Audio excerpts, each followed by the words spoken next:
ఆపదామపహర్తారం దాతారం సర్వసంపదాం లోకాభిరామం శ్రీరామం భూయో భూయో నమామ్యహం.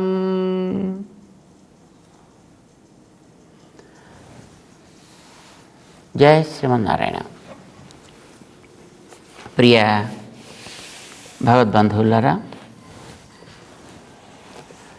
భగవద్గీత మన తత్వాన్ని మనకి ఉపదేశం చేయడం కోసం భగవంతుడు అందించినటువంటి ఒక ఉత్తమ గ్రంథం. దాంట్లో మన జీవన విధానాన్ని, మన జీవితానికి తెలుసుకోవాల్సినటువంటి వాస్తవాలని మనకి తెలియచేస్తుంది ఈ భగవద్గీత అనే గ్రంథం. దాంట్లో 5వ అధ్యాయంలో ఈ జీవుడి గురించి భగవంతుడు చెబుతూ, ఈ శరీరానికి నువ్వు ఒక ప్రభువువి, దీన్ని జాగ్రత్తగా చూసుకోవడం నీ బాధ్యత. అయినా దానికి తగ్గట్టుగానే అది ప్రవర్తిస్తుంది, దాన్ని నువ్వు జాగ్రత్తగా వాడుకో. స్వభావస్తు ప్రవర్తతే ప్రభు, నువ్వు దీనికి ప్రభువి అన్నాడు ఆయన. ప్రభు అనంటే ఉన్నదాన్ని జాగ్రత్తగా ఉపయోగించేటటువంటి ఒక సంరక్షకుడవు, ఒక గార్డియన్, ఒక కేర్ టేకర్ అన్నమాట. శరీరానికి మనం కేర్ టేకర్స్. ఈ శరీరం మన చేతిలో పెట్టినప్పటికీ మన సొంతం కాదు. ఇది గుర్తించడం మనిషికి బాధ్యత.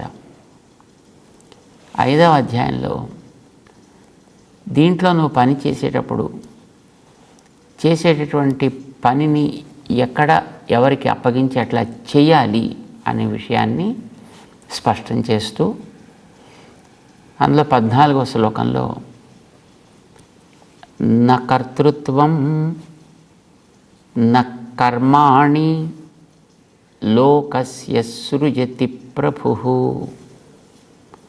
న కర్మఫల సంయోగం స్వభావస్తు ప్రవర్తతే. స్వభావం దానికి తగ్గట్టుగా మనకి మీద తన ప్రభావాన్ని చూపిస్తూ ఉంటుంది. జీవుడిగా నీకు ఇవి ఒక బాధ్యతగా ఇచ్చినవే తప్ప వీటితో నీకు సంబంధం లేదు. నా కర్తృత్వం, దీంట్లో కర్తృత్వం నీది కాదు. నా కర్మాణి, జరిగేటటువంటి కర్మలు కూడా, అంటే దీంతో జరిగేటటువంటి పనులు కూడా నువ్వు కావాలనుకున్నట్లుగా చేయగలిగినవి కావు. నా కర్మఫల సంయోగం, కర్మ నువ్వు చేసేటటువంటి పనులు ఏవైతే ఉంటాయో వాటి వల్ల కలిగే ఫలితం కూడా నీ సొంతమేం కాదు. దానివల్ల జరుగుతూ ఉంటాయంటే, ఒక పొలానికి ఎవరైనా ఒకడిని బాధ్యత పెట్టి ఒక కౌలుదారుగా వాడిని చేయమన్నావు అని అనుకోండి, వాడికి ఇష్టం వచ్చినట్టుగా పండదు. దాంట్లో ఏది నాటి ఉందో అది పండుతూ ఉంటుంది. ఎలా పండాలో అలాగే అది పండుతూ ఉంటుంది. ఎంత పండాలో అంతే పండుతుంది. నాకు ఇన్ని బస్తాలు కావాలి పండదు. ఎంత పండే అర్హత దానికి ఉందో అంతవరకు అది పండుతుంది. అది పండేదాన్ని జాగ్రత్తగా చూసుకోవడం, ఇతరమైనటువంటి ఇవేవి తినేయకుండా కాపాడుకోవడం, దాన్ని అవసరమైనప్పుడు దానికి కావలసిన కలుపు గట్రా తీయడం, నీళ్లు గట్రా పోయడం, ఆ వచ్చినటువంటి పంటని తన జేబులో వేసుకోకుండా దానికి ఎవడిచ్చాడో వాడికి తీసుకెళ్ళి జాగ్రత్తగా అందజేయడం వాడు చేయవలసిన పని. వాడే దాన్ని నడిపించేవాడు, వాడే దానికి ప్రభువు. కానీ అది వెనకాతల ఎవడో ఒకటి తనకి అప్పగించాడు బాధ్యత అన్నప్పుడు ఆ వచ్చినటువంటి పంట దాని తాలూకు వివరాలు వాడికి చెప్తూ ఉండాలి కదా.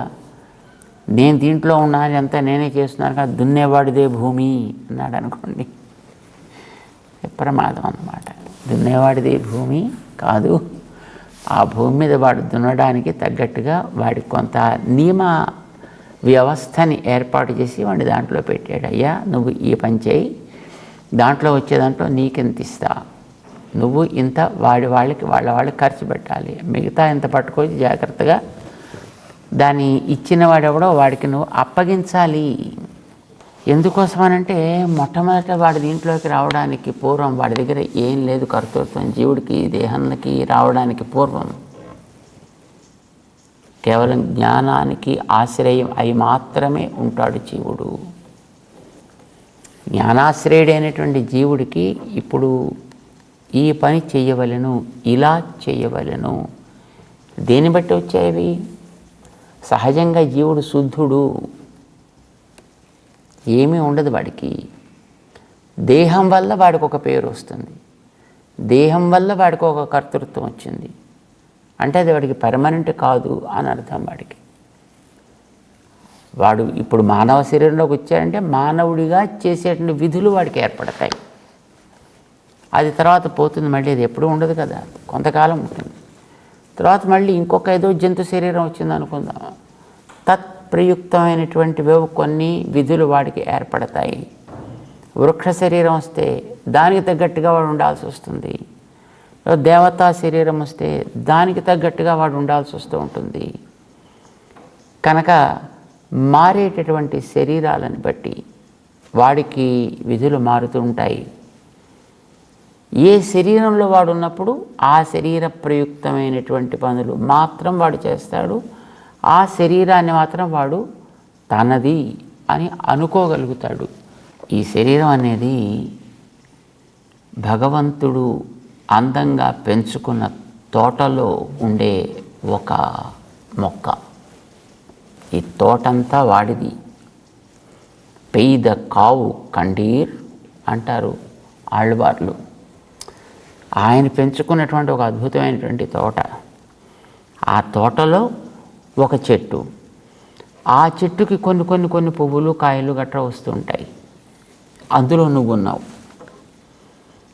నువ్వు ఆ తోటలో ఉండేటప్పుడు ఆ తోట ఎవడిదో వాడికి దీని యొక్క పువ్వులో కాయలో లేకపోతే దానివల్ల వచ్చేటువంటి ఏదో ఫలసాయం ఏది ఉంటుందో అది వాడికి నువ్వు తీసి వాడికి అప్పగించాలి తప్ప, తోటలో నువ్వు తోటమాలిగా ఉండరా అంటే ఆ తోటలో వచ్చి శుభ్రంగా వీడే అమ్ముకుంటూ వీడే తీసేసుకున్నాడు అనుకోండి, అటు వాడికి దండనార్హుడు అవుతాడు కదా. వాడు అందులో పనిచేయరా అనంటే దాన్ని చక్కగా పనిచేయచ్చు. వాడు గప్పులు తవ్వచ్చు, నీళ్లు పెట్టచ్చు, దానికి కావాల్సిన మిగతా అవన్నీ చేయొచ్చు. దానికి చుట్టూ ఫెన్సింగ్ గట్టిగా ఉందో లేదో చెక్ చేసుకోవచ్చు. వాడికి ప్రభుత్వం ఉంటుంది కొంతవరకు, వాడు దాంట్లో ఉన్నంత వరకు, చేస్తున్నంత వరకు. కానీ అది వాడిది కాదు. అది ఆ తర్వాత అందులో ఉండే చెట్లు పెరిగేవన్నీ కూడా వాడికి తగ్గట్టుగా పెరుగుతుంటాయి. స్వభావస్తు ప్రవర్తతే. ఆయా ప్రాంతానికి ఏది తగునో అవే దాంట్లో వస్తాయి. నువ్వు అనుకున్నట్టుగా రావు. జామ చెట్టు వేసి పనసకాయలు కాయమంటే దాంట్లో కాయదు. ఆయా సమయానికి ఏర్పడేటువంటి కర్తృత్వం, అప్పుడు నువ్వు చేసేటువంటి పనులు, దానివల్ల వచ్చే ఫలితాలు ఇవి తాత్కాలికములు. అందుచేత నువ్వు వీటికి సంబంధించిన వాడివి కావు అనే విషయం నువ్వు ఇందులో ఉన్నంత వరకు నీకు తెలియాలి. అలా అని నేను సంబంధించిన వాడిని కాదుట అంచేత నేనేం చేయక్కర్లా అని అనడానికి వీలు లేదు. నువ్వు ఇక్కడ పని చేస్తూనే ఉండాలి. తోటలో తోట కాపలాదారిగా ఉంటే ఇప్పుడు పనులు చేయాలి కదా, చెట్లను చూసుకోవాలి కదా. దీన్నే ఆయన చెప్పాడు గతంలో 8వ శ్లోకంలో, నైవ కించిత్ కరోమితి యుక్తో మన్యేత తత్వవిత్. నువ్వు తత్వవేత్తవి కావాలి. ఇందులో ఉన్నంతవరకు మనిషికి ఇది అవసరం, మిగతా జంతువులకి మన అవసరం లేదు. ఇది మనకి తెలియాలి అని అంటే గతంలో చెప్పాడు 4వ అధ్యాయంలోనే దానికి ఏం చేయాల్సి ఉంటుంది అని. తద్విధి ప్రణిపాతేన పరిప్రశ్నేన సేవయ ఉపదేక్ష్యంతి తే జ్ఞానం జ్ఞానినః తత్వదర్శినః. నువ్వు తత్వవేత్తవి కావాలి అనంటే తత్వద్రష్టల యొక్క మార్గదర్శనం నీకు కావాలి, వారి యొక్క ప్రోత్సాహం నీకు వెనకాతల కావాలి. కనుక ఎప్పుడు కూడా వారిని ఆశ్రయించి ఉండు, వారి యొక్క సలహాలకి తగ్గట్టుగా నువ్వు ప్రవర్తిస్తూ ఉండు. మధ్యలో కొన్ని వస్తుంటాయి, మధ్యలో పోతుంటాయి. అప్పుడప్పుడు నువ్వు తోట వేసేటప్పుడు దాంట్లో పక్షులు వస్తాయి, క్రిములు వస్తాయి, కీటకాలు వస్తాయి. దాని తగిలిమేవో చేయవలసినవి చేస్తూ ఉండాలి. మనకి దేహంలో ఉండేటప్పుడు ఏర్పడే కర్తృత్వాలు కానీ, మనం చేసేటటువంటి క్రియాకలాపాలు కానీ, దానివల్ల మనకి ఎదురయ్యేటటువంటి ఆయా ఫలితాలు కానీ, ఇవన్నీ కూడా తాత్కాలికంగా వస్తుంటాయి, అవి పోతుంటాయి. మనం వాటిని జాగ్రత్తగా చేయాలి. అందుచేత దేహాలతోటి మనం ఉన్నంత వరకు ఏం చెయ్యాలి అంటే వీటన్నిటిని కూడా జాగ్రత్తగా ఇచ్చేటటువంటి యజమాని ఎవడో వాడి మీదకి అర్పించడం అనేది ప్రధానము. అందుకే ఈ అధ్యాయానికి పేరు పెట్టాడు, 5వ అధ్యాయానికి కర్మ సన్యాస యోగము.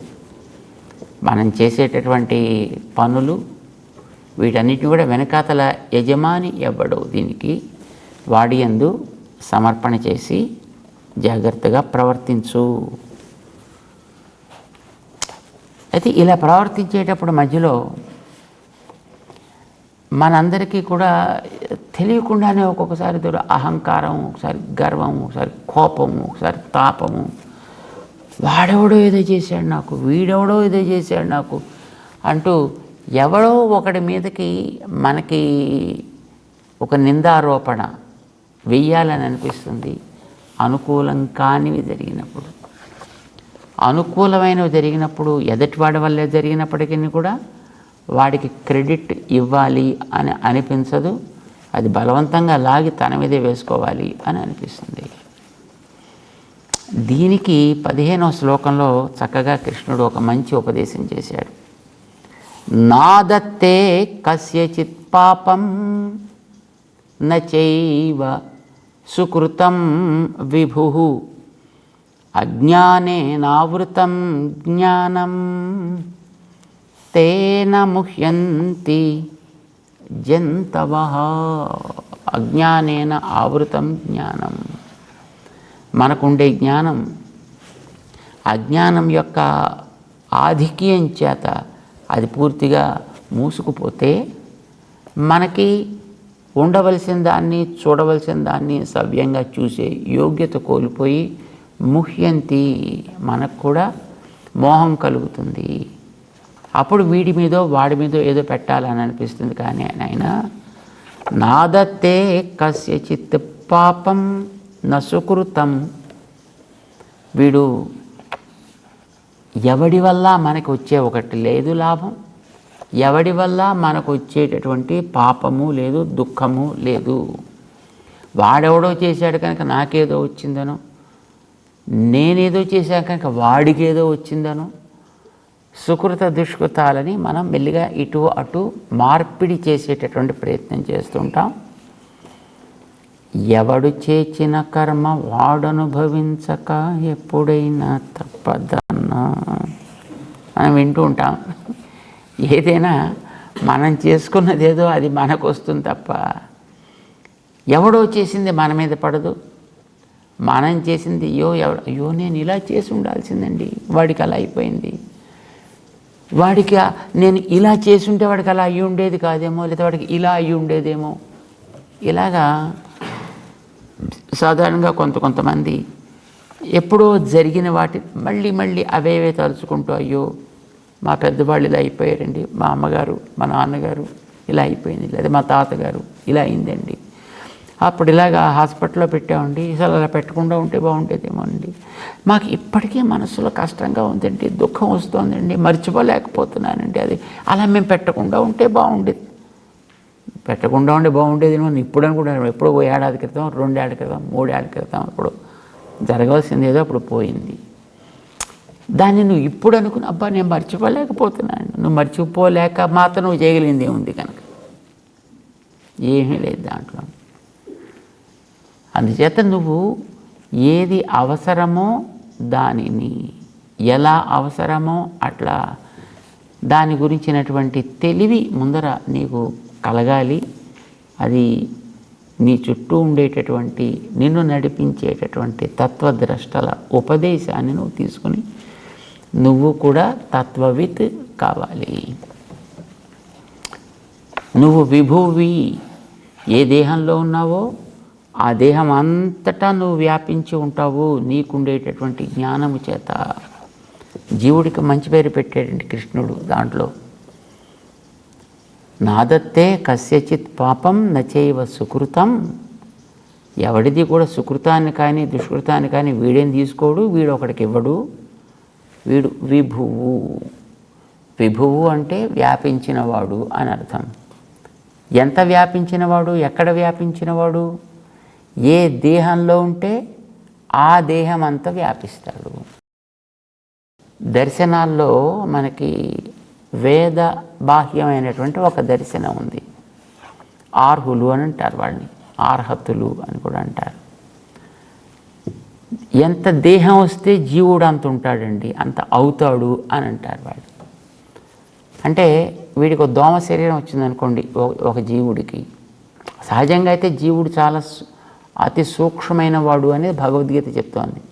స్థాణు అచల సనాతన అని 2వ అధ్యాయంలోనే చెప్పాడు శ్రీకృష్ణుడు. వీడు అణువత్ తిష్టతి స్థాణు. ఏష అణు ఆత్మా చేతసా వేదితవ్య అని వీడు అణుస్వరూపుడు అని మనసుతోటి తెలుసుకోదగినవాడు, అతి సూక్ష్మమైనవాడు అనేది కూడా మనకి వేదమే చెప్పింది. అణువు అంటే మామూలుగా మనం అనుకునేటటువంటి ఈ అణువు పరమాణువు ఇవి కాదు. ఉండేటటువంటి భాగాల్లో అతి సూక్ష్మాతి సూక్ష్మమైనటువంటిది ఏదో దానిని అణువు అని మనకి శాస్త్రకారులు నిర్ణయం చేశారు. జీవుడు అంత సూక్ష్మమైనటువంటి స్వరూపం కలిగిన వాడు, వాడికి ఉండే సైజ్ అంతే కనుక వాడు అణు అని పెట్టారని. మరి ఇంత సూక్ష్మమైన వాడి కానీ వీడికి ఉండేటువంటి జ్ఞానం అంటే వీడి సహజంగా జ్ఞానం అనేది ఒకటి ఉంది. అది ఎవడో ఇస్తే వచ్చింది కాదు, అది జీవుడికి సహజంగానే ఉంది. ఇప్పుడు మిరపకాయకి కారం ఉన్నట్టు, చింతపండుకి పులుపు ఉన్నట్టు, అయితే అవి పదార్థాలు. జీవుడికి సహజంగానే జ్ఞానం అనేటటువంటి ఒక లక్షణం ఉంది, వీడికి ఒక గుణం వీడికి ఉంది. అయితే అది పైన ఆరోపణ జరిగిన వాటిని బట్టి అది ముడుచుకుంటూ ఉంటుంది, మళ్ళీ తెరుచుకుంటూ ఉంటుంది, అది వికసిస్తూ ఉంటుంది, సంకోచిస్తూ ఉంటుంది. ఇప్పుడు దీపం వెలుగుతుండేటటువంటి దీపానికి కాంతి ఇచ్చే లక్షణం ఉంటుంది. ఆ కాంతి అనేది నువ్వు పైన దానికి ఎంతవరకు కవర్ పెడతావో ఆ కవర్ని బట్టి దాని యొక్క వ్యాప్తి ఉంటుంది. దానికి ఇంత దగ్గర దాకా పట్టుకొచ్చి పైన మనం ఒక కవర్ పెట్టేస్తే కాంతి అంతవరకే ఆగిపోతుంది. ఆ పైన ఉండేదాన్ని కొంచెం పెంచితే అంతవరకు ఆ కాంతి వ్యాపిస్తుంది, అది పైన దాటి వ్యాపించదు.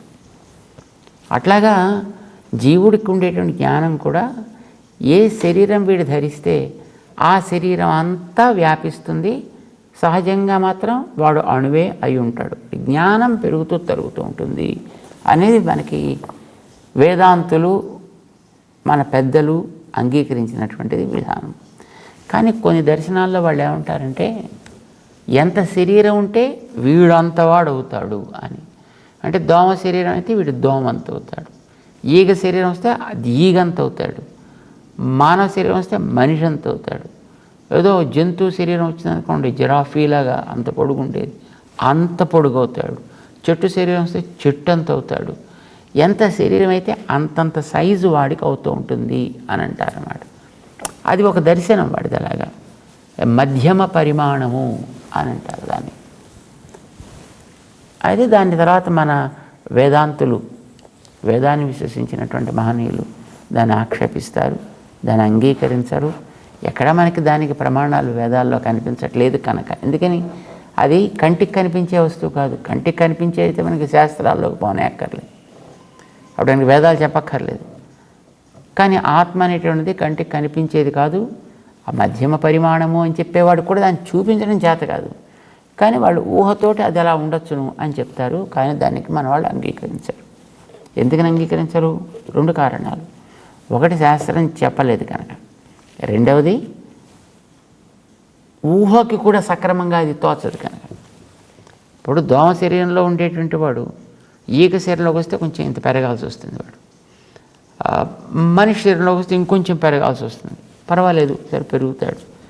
కానీ ఒకనాడు ఏదో పెద్ద ఏనుగు శరీరంలో ఉన్నాడు అనుకోండి, వాడికి మళ్ళీ నెక్స్ట్ ఇంకొంచెం చిన్న శరీరం రావాల్సి, ఈగ శరీరం రావాల్సి వచ్చింది అనుకోండి, మరి అంత పెద్దవాడైంది మళ్ళీ ఈగ శరీరంలోకి రావాలంటే మళ్ళీ అలాగ వీడి స్క్వీజ్ అయిపోవాల్సి వస్తుంది. దేనికైతే పెరుగుదల తరుగుదల ఉంటాయో ఒక ద్రవ్యానికి, ఒక పదార్థానికి పెరగడం తరగడం అనేది ఉంది అంటే అది నశించడం కూడా సహజంగానే జరిగేది అని అర్థం. అర్థాత్ ఆత్మ నశించేది కావాల్సి వస్తుంది. కానీ మన గ్రంథాల్లో ఆత్మ అజహ, నిత్య, శాశ్వత, పురాణ, ఇది నశించేది కాదు అనేది ఎన్నో చోట్ల. ఆ తర్వాత ఇది ఏ రకంగానూ కూడా మార్పుకు లోను కానిది. అది నువ్వు నిప్పులో వేసిన, నీళ్ళల్లో వేసిన, గాలిలో వేసిన, అస్త్రాలతో ఏదో చేద్దామని ప్రయత్నం చేసిన, ఇది ఏ రకమైన మార్పుకి లోను కానిది అని కూడా మనకి చెప్పారు. దీనికి అది విరుద్ధం. ఆ లాజిక్ దీనికి సరిపోవటం లేదన్నమాట. అంచేత ఒకటి నశించాల్సి వస్తుంది ఆత్మ. రెండవది శరీరాల్లో పెరుగుదల తరుగుదల అనేది ఉంది అంటే అది పట్టకపోవడం అనేటటువంటిది కూడా ఒకటి ఏర్పడుతుంది. అంచేత ఆత్మ మధ్యమ పరిమాణము కలది కాదు, ఇది అణువే అంటారు. మరి ఇక్కడ భగవంతుడు స్పష్టంగా నచైవ సుకృతం విభు అని ఆత్మ విభు అని చెప్పాడే. విభువు అంటే తన స్వభావం చేత. ఆత్మకి స్వభావం తన జ్ఞానాన్ని పెంచుకోగలుగుతుంది, జ్ఞానాన్ని మళ్ళీ తగ్గించుకోగలుగుతుంది. దానికి మనం దీపాన్ని దృష్టాంతంగా చూడొచ్చును. దీపం తన మీద వేసినటువంటి ఒక కవర్కి ఎంత ఉంటుందో అంత మేర తన కాంతిని వ్యాపింపచేయగలుగుతుంది. అది పెంచితే కాంతిని ఇంకా కొంచెం దూరం పంపించగలుగుతుంది. తన దగ్గరికి తీసుకొచ్చేస్తే అంత మేరే పరిమితం అయిపోయి అక్కడికే దాన్ని పెట్టుకోగలుగుతుంది. లోపల ఉండే దీపం మార్పు చెందాల్సిన అవసరం లేకుండా అని మనకి అంతవరకు దృష్టాంతంగా దాన్ని తీసుకున్నట్టయితే ఆత్మ కూడా అట్లాగా తను మారకుండా తనకుండేటువంటి జ్ఞానాన్ని మాత్రం పెంచుకుంటూ తరిగించుకుంటూ ఉండగలిగేటటువంటి స్థితి ఉంది. శరీరం ఏదొస్తే అంత మేర వ్యాపిస్తుంది కనుక అంతవరకు అది విభూ, వ్యాపించగలిగినది. అంచేత తను ఎందులో ఉందో దానికి తగ్గట్టుగానే అది ప్రవర్తించగలుగుతుంది తప్ప మిగతా వాటికి సంబంధం దానికి ఉండదు. ఇందులో వచ్చి పోయే వాటితోటే దానికి సంబంధం తప్ప పక్కదానితో దీనికి సంబంధం ఉండదు. చేత వీడి వల్ల మరొకడికి ఏదో రావడము, మరొకడి వల్ల వీడికి ఏదో రావడము అనేది జరగదు. అలా జరుగుతుంది అనుకోవడం అజ్ఞానం సుమా. ఇది వేదాంతం సంగతి అలా అట్టబెట్టినా సామాన్య జీవనానికి ఇది చాలా అవసరం అండి. ఎందుకంటే ప్రతి వాళ్ళు ఎక్కువ మందిని మనం చూస్తుంటాం. వాళ్ళ వల్ల ఏదో వచ్చిందో, వీళ్ళ వల్ల ఏదో వచ్చిందోనో, నా వల్ల వీళ్ళకేదో అయిపోతుందో, వాళ్ళకేదో అయిపోతుందో అనో అనుకుంటారు. అలా ఎవడిది వాడికే, ఎవడిది వాడిదే. కనుక నీవు నిన్ను నీ దానికి తగ్గట్టుగా సవరించుకునే సరిదిద్దుకునే ప్రయత్నం చెయ్యి అని చెప్పటానికి భగవద్గీతలో 5వ అధ్యాయపు 15వ శ్లోకం చాలా మంచి మందు. దీన్ని జాగ్రత్తగా వాడే ప్రయత్నం చేద్దాం. జై శ్రీమన్నారాయణ.